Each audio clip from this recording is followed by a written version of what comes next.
Hi friends, आज मैं अगला टॉपिक जैन साहित्य या राज साहित्य पर चर्चा करूंगी। सबसे पहले राज साहित्य या जैन साहित्य कहते कैसे हैं। जैन धर्म के प्रवर्तक महावीर स्वामी के परवर्ती जैनाचार्यों ने अपभ्रंश को ही अपने साहित्य की भाषा के रूप में ग्रहण किया।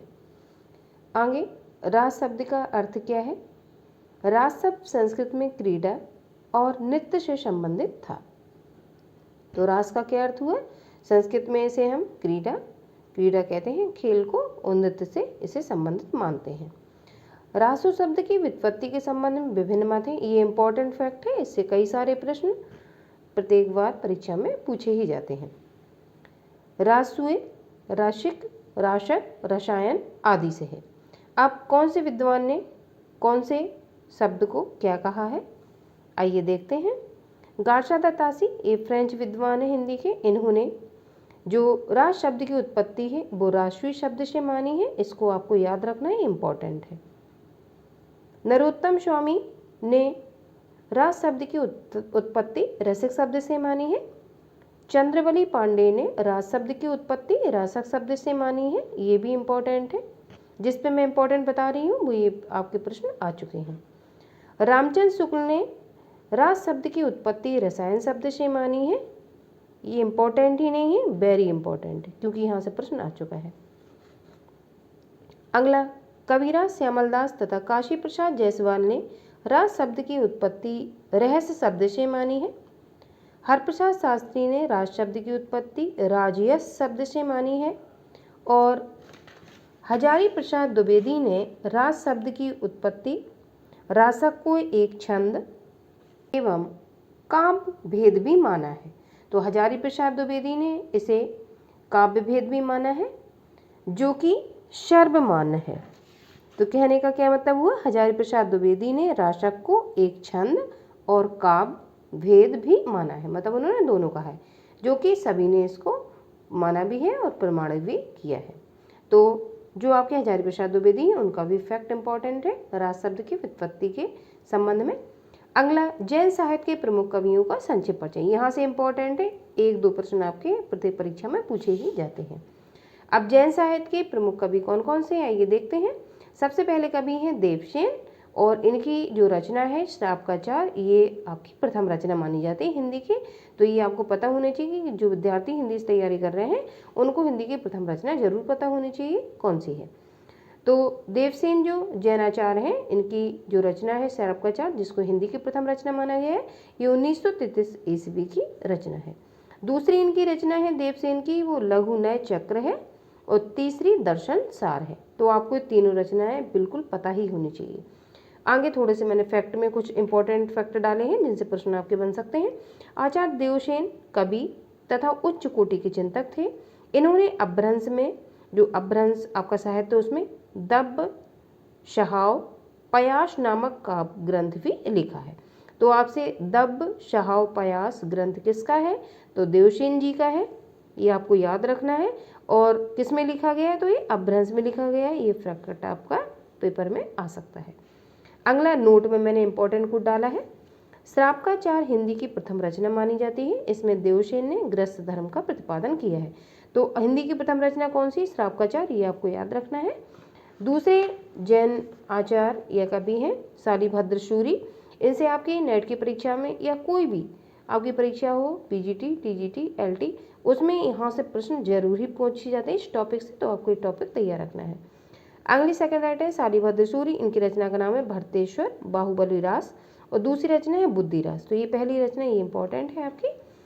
डॉक्टर गणपत चंद्र गुप्त ने शालिभद्र सूरि को हिंदी का प्रथम कवि माना है, तथा मुनिजय विजय ने शालिभद्र सूरि द्वारा सन 1184 ईस्वी में रचित काव्य ग्रंथ भरतेश्वर बाहुबली रास को रास परंपरा का प्रथम ग्रंथ माना है।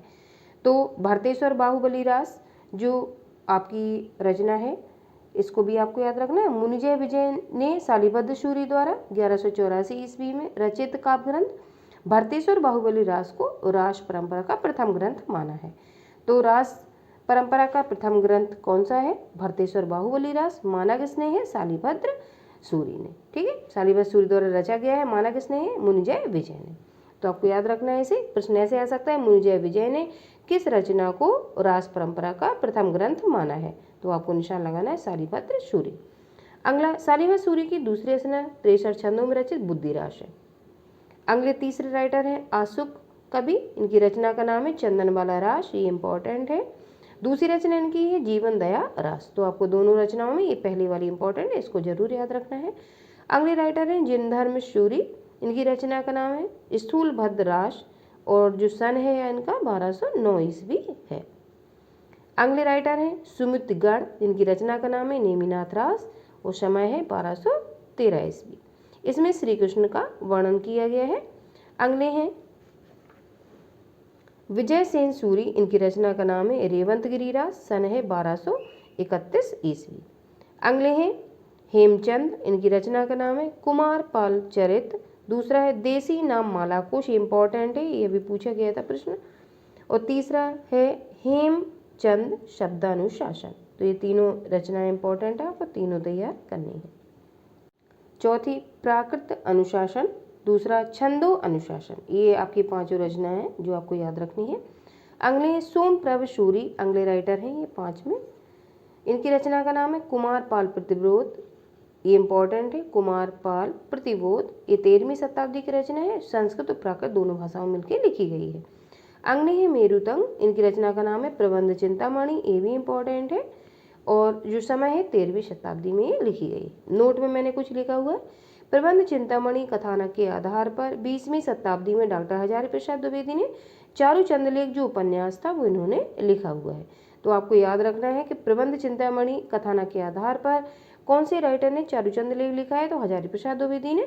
और ऐसे पूछा जा सकता है कि हजारी प्रसाद द्विवेदी ने कौन सा उपन्यास प्रबंध चिंतामणि कथानक के आधार पर लिखा हुआ है? तो आपको दोनों पता होने में नहीं, यहाँ पर अंडरलाइन भी दी हुई है। नोट में आगे देखिए, हिंदी का प्रथम ऐतिहासिक रास ग्रंथ शालिभद्र सूरी द्वारा सन 1352 ईस्वी में रचित पंच पांडव चरित रास ग्रंथ माना जाता है। ये शालिभद्र सूरी द्वारा रचित ऐतिहासिक ग्रंथ के रूप में ही प्रथम माना जाता है पंच पांडव।